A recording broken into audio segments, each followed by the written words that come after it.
इस समय हम मौजूद हैं जम्मू कश्मीर के रियासी ज़िला में और जैसा कि रियासी पिछले कुछ दिनों से चर्चाओं का विषय बना हुआ है, खास तौर पर लिथियम। जो लिथियम यहाँ पर लगभग 60 लाख टन मिला है। इसी विषय पर बात करने के लिए इसी रियासी ज़िला के विज्ञान के शिक्षक हमारे साथ हैं, राघव कृष्ण केसर। आइए उनसे बात करेंगे। विज्ञान के आप शिक्षक हैं, बच्चों को पढ़ाते हैं। जब ये खबर सामने आई कि इसी रियासी ज़िला से इतनी भारी मात्रा में जो है लिथियम मिला है, क्या रिएक्शन था? और बच्चों ने भी आकर पूछा होगा। बिल्कुल अर्जुन जी, जैसे आपने कहा कि ये बहुत बड़ी कामयाबी हम इसको कह सकते हैं, बहुत बड़ा भंडार हमको इस रियासी ज़िले में मिला है।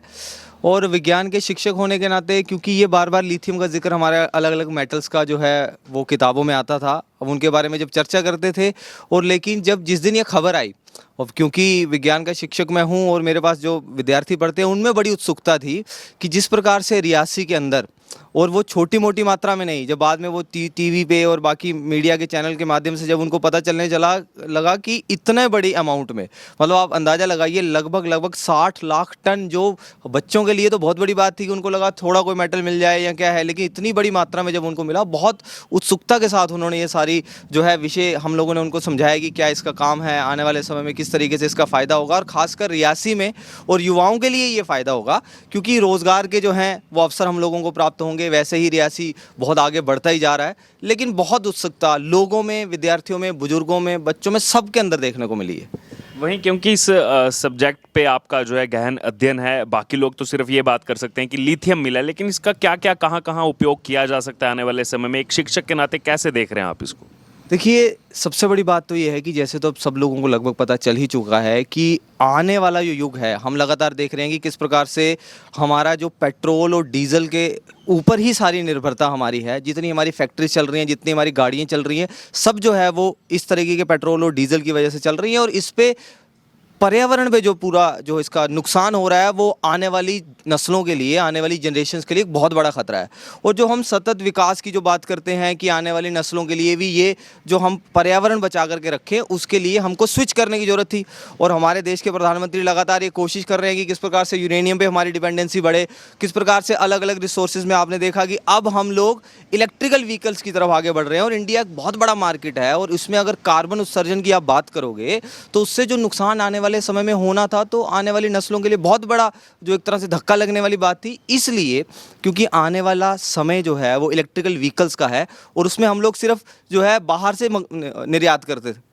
तो अब बाहर से मंगवाने की वजह से जो है हमारे लिए एक तो चीज़ें महंगी भी थी, लेकिन उस वजह से क्योंकि अब लिथियम हमको यहाँ पर मिल गया है, और इस लिथियम की वजह से जब इलेक्ट्रिकल गाड़ियाँ हमारे यहाँ चलेंगी और उनका रेट कितना सस्ता होगा और रोज़गार के अवसर जो मिलेंगे, उस दृष्टि से ये बहुत बड़ी बात है। दूसरी सबसे बड़ी बात यह है कि जो मोबाइल फ़ोन्स आज की डेट में चल रहे हैं, हमने देखा है कि हमारे देश में आज भी बाहर की कंपनियों का ही दबदबा है, लेकिन लिथियम जब हमें यहाँ मिलेगा उससे भी रेट रिड्यूस होंगे। रिसोर्सेज जब अपने होते हैं तो कोई भी देश बहुत अच्छे तरीके से जो है वो तरक्की करता है। हाँ, ऐसा देखा जा रहा है कोरोना के बाद से कई सारी कंपनीज को चाइना से यहाँ पे शिफ्ट किया जा रहा है, चाहे फिर वो एप्पल हो, आईफोन बनाने की बात हो। चीन से सब आते थे, अब वो साउथ इंडिया में उसके जो है प्रोजेक्ट लग रहे हैं, तो यहाँ से लिथियम का इस्तेमाल वहाँ भी किया जा सकता है। बिल्कुल, देखिए लिथियम तो मैं जो खुद भी इस बारे में रिसर्च कर रहा था, जब मैंने देखा कि ये कोई छोटा मोटा भंडार नहीं है,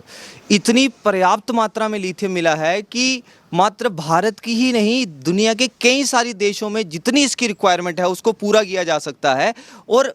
जैसे आप देख रहे हैं कि बाहर से एप्पल के स्टोर्स, मोबाइल के स्टोर्स, अब क्योंकि भारत एक बहुत बड़ा मार्केट है, और दूसरी सबसे बड़ी बात है कि हम 5वीं अर्थव्यवस्था बन चुके हैं, और आने वाले समय में हम और आगे बढ़ेंगे। और उसमें भी दुनिया की सबसे बड़ी नज़र जो है इस समय जो है वो भारत पे है, क्योंकि भारत मार्केट भी अच्छा है, यहाँ पर हमारी आबादी भी बहुत है, बहुत बड़ा मार्केट होने के कारण अगर रिसोर्सेज भी यहीं पर हम लोगों को मिल जाएंगे, और मुझे लग रहा है कि आने वाले समय में जितने भी मोबाइल को चलाने वाली कंपनियाँ हैं, और ख़ासकर ऑटोमोबाइल क्षेत्र में जितनी भी काम करने वाली कंपनियाँ हैं, अब मुझे नहीं लगता कि दुनिया में और जगह पर वो काम करेंगे। उनका सबसे पहली जो प्रायोरिटी होगी वो अपना जम्मू और भारत होगा।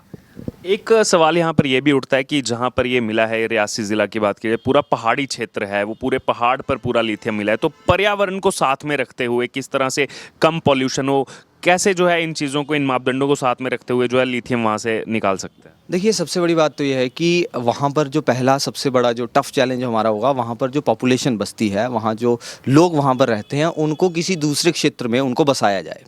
और उसके बाद जैसे कि हमारे देश के अंदर इस प्रकार से जो काम चल रहे हैं, आपने देखा होगा कि हमारे इस समय जो सरकार है उसमें जो सबसे बड़ी जो मैं खुद जिससे बहुत प्रभावित हूँ, मैं नितिन गडकरी जी के काम को देखता हूँ। तो वो जब कहते हैं कि जब हम एक हाईवे बनाते हैं तो उसमें कई ठेकेदार को जिम्मेवारी दी जाती है कि कई सारे पेड़ आप लोगों ने लगाना है। तो मुझे लग रहा है कि जो उनका विजन, जो जैसे लोग इस समय देश को चला रहे हैं, मुझे लगता है कि वो बहुत सटीक तरीके से आने वाले समय में जब यहाँ पर ये सारा जो है सॉइल इरोजन के भी खतरे हैं, मैं मानता हूँ आपने बिल्कुल ठीक कहा है कि पहाड़ को जिस प्रकार से आप यहाँ से इरोजन करेंगे, इसमें से मेटल निकालेंगे, उसमें बहुत सी चुनौतियाँ आएंगी। लेकिन बहुत अच्छे से इस वक्त जो है देश में जो सरकार जो है वो सारे काम कर रही है, और मुझे लगता है कि इसमें पर्यावरण को नुकसान ना हो उसके लिए किस प्रकार से अलग अलग क्षेत्र में जो है वृक्षारोपण के कार्यक्रम होंगे, क्या होगा। और ये आम समाज, आपने देखा होगा रियासी में जितने लोग हैं बहुत जो है मतलब उनमें उत्साह है, और हम साथ में लग करके अगर वहां पर 10 पेड़ कटेंगे तो 100 पेड़ हम लोग मिल करके लगाएंगे और रियासी को दोबारा से वैसे ही हरा भरा करेंगे। क्योंकि हमने पहले भी देखा कि यहाँ डैम भी बना था,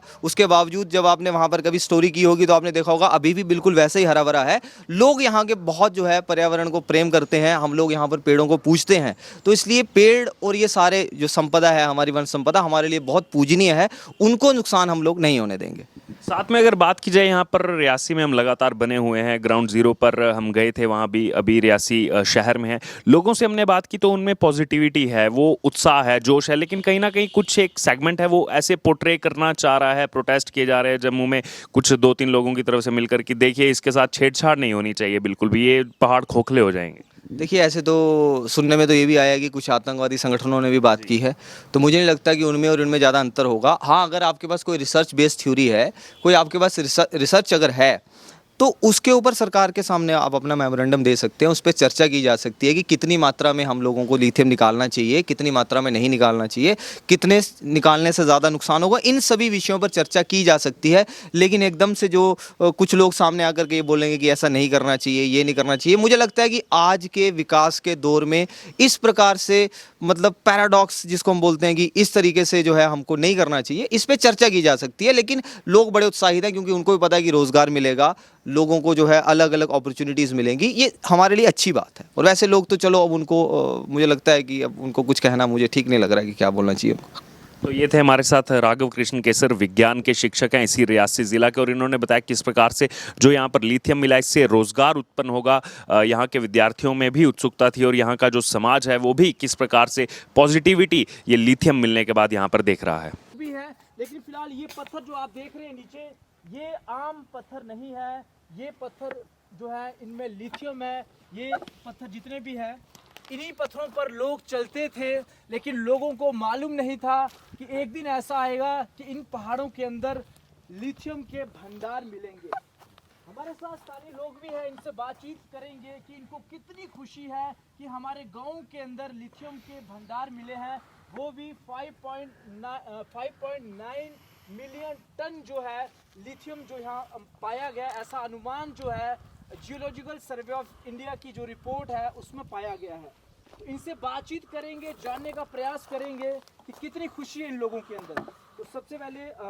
आपका जेके फैक्ट में बहुत बहुत स्वागत है। बहुत बहुत धन्यवाद भाई साहब।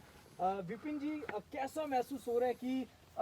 गांव के अंदर जिन पहाड़ों पर आप चलते थे उन पहाड़ों पर हम अभी भी खड़े हैं और यहाँ लिथियम है, कैसा महसूस हो रहा है? ये स्वाभाविक है कि खुशी महसूस होगी। पूरे गाँव वासी, पूरा जो रियासी पूरा जिला है, पूरे ज़िले में खुशी की लहर है।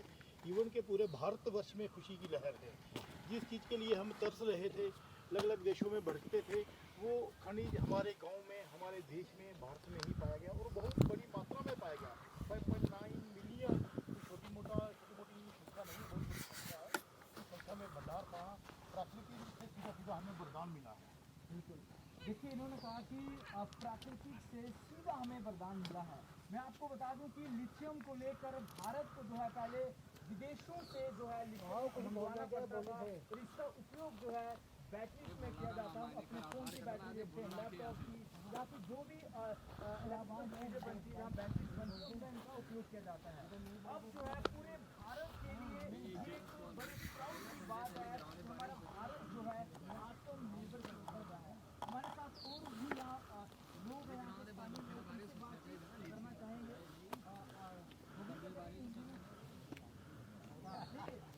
लोगी में ही बात करेंगे, थोड़ा सुना है आराम जी। तो बैठने लोकल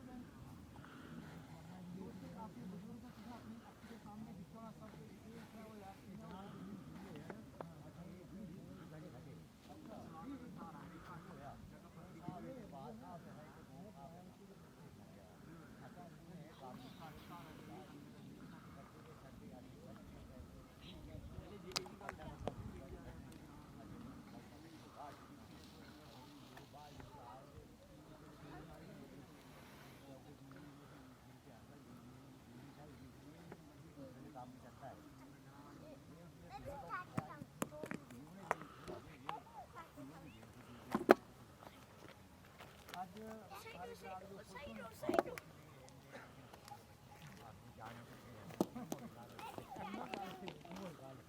देखो ये साढ़े करना है इस ग्रां के बुजुर्ग थे जिन्हें पूरा सिखाया कि एक टाइम था पहले 12 कंपनियां आती नाइजे की शान दिन की सारे करना और भी थे इस ग्रां के नायब सरपंच उनके कन्ने भी आज गलबात करने हैं कि ये निकाल राजेंद्र जी सारे गल बहुत बहुत स्वागत है